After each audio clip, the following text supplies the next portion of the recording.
How's it going, ladies and gentlemen? Mr. Donahue here once again. This time we're going to take a look at calculating equilibrium concentrations. So our objectives will be to calculate the equilibrium concentration given KQ and initial conditions. Special note, you may need to use the quadratic equation. That's that ugly thing down here. The x equals negative b plus or minus square root of b squared minus 4ac all over 2a. So become familiar with that. Make it your friend. Program your calculator to do it for you. Whatever. Alright, so if you have the KEQ and equilibrium values of all but one species, you can calculate the equilibrium value for the missing one with relative ease. So you just set up the KEQ expression, plug in all your knowns and givens, and solve for the one unknown thing. So here's an example. A system at equilibrium has a partial pressure of H2 as 0.968 atmospheres and N2 of 0.463 atmospheres. What is the partial pressure of NH3? So again, what is the KEQ expression? Well, KQ expression is going to be the pressure of NH3 squared divided by the pressure of N2 times the pressure of H2 to the cube power, to the third power because of the coefficients, right?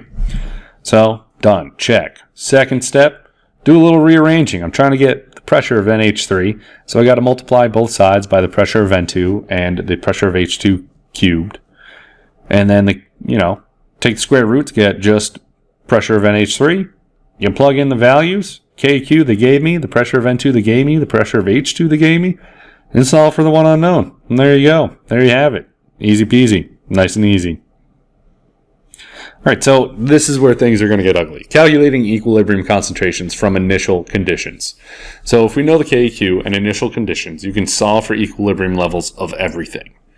If we started with X amount of substance A, what would its value be at equilibrium given a KQ of this? So this is where you're going to need to set up an ice box, the initial change equilibrium, and use stoichiometry to figure out the amount of change, and possibly you might need the quadratic equation. So remember the quadratic equation, if you set up a formula like this, 0 equals ax squared plus bx plus c, you can use the quadratic equation to find the roots. So here it is. Equilibrium, H2 plus I2 makes 2HI, KQ is given. So the reaction vessel is filled with 60 atmospheres of H2 and 120 atmospheres of I2. What are the partial pressures for H2, I2, and HI at equilibrium?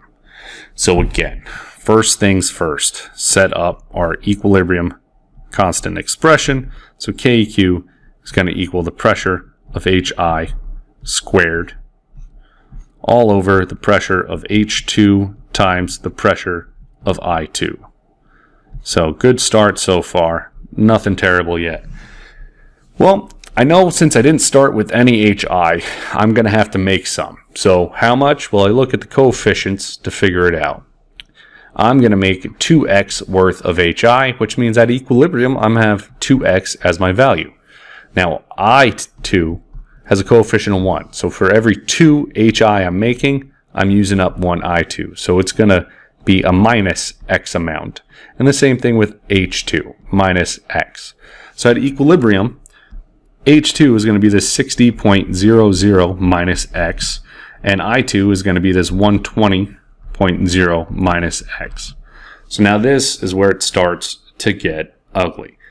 We need to plug these values into our KEQ expression.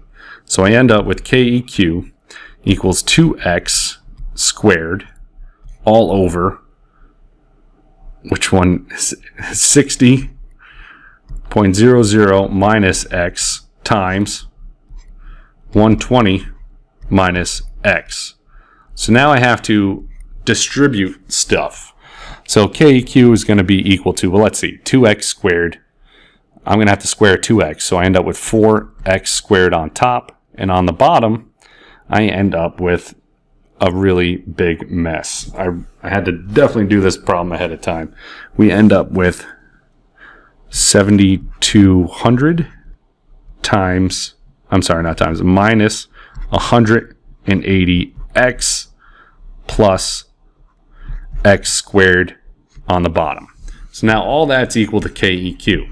So now what I need to do is I need to get everything on one side. So first steps first, I'm going to multiply the denominator across to KEQ. And when I do that, I'm going to end up with KEQ times x squared minus 180 times KEQ x plus 7,200, and that's all going to equal my 4x squared.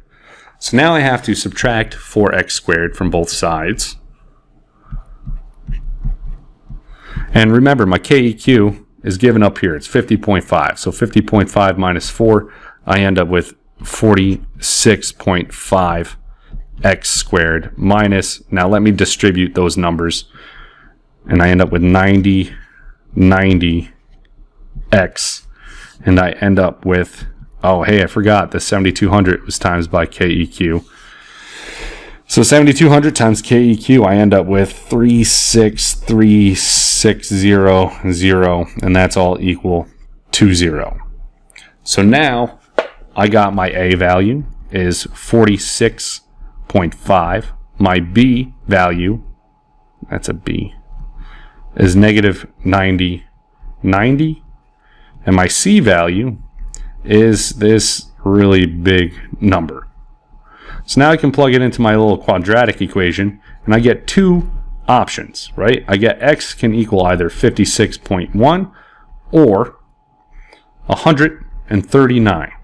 Now, only one of these is going to make sense, and I'll show you what I mean. So, for example, I2, the equilibrium value is going to be equal to 120.0 minus x, and if I used 139, I'd end up with a negative 19 as my pressure, and I can't have that. So 139 is an impossible result for x, so I can't use it. So x equals 56.1. Am I done? No, because what did the question ask me? The question asked me for the equilibrium partial pressures. So for H2, I got to do 60.00 minus 56.1, and I end up with 3.9 atmospheres of H2. I got to do the same thing for I2. 120 minus 56.1, and that equals 63.9 atmospheres of I2. And HI is going to be worth 2x. So I'm going to have to do 2 times 56.1, and I get 112.2 atmospheres. So those are my answers. This is a really long problem. You got to just do it step by step and write it all out and try not to mess up. Generalizing the steps. So if you were to try to boil it down to just kind of step 1, step 2, this is what I would say. Step 1, calculate the initial partial pressures or concentrations if needed. Sometimes they'll give you moles, or they'll give you, this many moles and that many liters. You're going to need the pressures and the concentration. So get those first. Second, set up your icebox table with the initial values. Plug all those in. Step 3, use stoichiometry to determine the change in the values, So going back to the problem, I figured out HI went up 2x and I went down x and H went down x. So you got to figure all that out based on the balanced equation. Then evaluate Q. Sometimes you might have to figure out which way the direction will proceed. In the example we had, it was obvious because we were missing a product, so we knew we had to proceed to the right. But you might have to compare Q to KEQ first to figure out which ones are going to go up, which ones are going to go down. And then determine the equilibrium values in terms of X. Take those and substitute them into the KEQ expression, rearrange it to fit the 0 equals AX squared plus BX plus C format, and then use the quadratic equation to solve for X. Only one of those X values is going to make sense, so you got to evaluate it and figure out which X can actually work. Remember, you can't have negative concentrations or negative pressures, so that's how you're going to figure that out. Then use X to calculate the equilibrium values, which have so far been in terms of X. So once you solve for X, you can get the actual equilibrium values. So that's it. Can you describe and summarize how to calculate the equilibrium concentrations given KEQ and initial conditions? I sure hope so, but you probably would like some practice. So, all right, goodbye.